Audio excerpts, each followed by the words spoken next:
السلام علیکم دوستو، آج کی اس ویڈیو میں بات کریں گے کہ تحریک لبیک پاکستان کب بنی، کیوں بنی اور کس نے بنائی۔ تو دوستو 1 اگست 2015 کو علامہ خادم حسین رضوی نے اس کی بنیاد ڈالی اور اس کو تحریک لبیک یا رسول اللہ کے حوالے سے مشہور کیا گیا، لیکن بعد میں اس کو سیاسی شکل دی گئی اور اس کو تحریک لبیک پاکستان کے نام سے 26 جولائی 2017 کو الیکشن کمیشن میں رجسٹر کروایا گیا اور اس تنظیم کو کرین کا نشان الیکشن کمیشن کی طرف سے جاری کیا گیا۔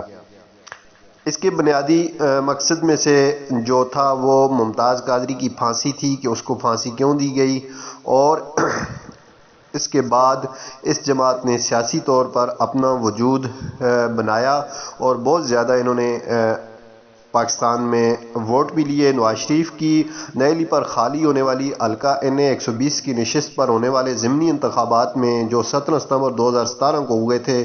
پہلی بار تحریک لبیک پاکستان کی جانب سے امیدوار سامنے آیا اور اس نے تیسری پوزیشن لی تھی۔ گلزار خان کی وفات پر خالی ہونے والی حلقہ NA 4 کی نشست پر ہونے والے ضمنی انتخابات میں جو تحریک لبیک کا امیدوار تھا اس نے 5ویں پوزیشن حاصل کی تھی۔ اسی طرح جہانگیر ترین جب نائل ہوئے تھے تو ان کے حلقہ 154 کی نشست پر ہونے والے ضمنی انتخابات میں انہوں نے 12 فروری 2018 کو تیسری پوزیشن لی تھی۔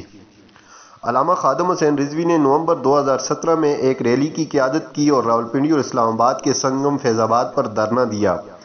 تو یہ دھرنا ان کی شہرت کا اور ان کی جماعت کی شہرت کا نقطہ آغاز تھا۔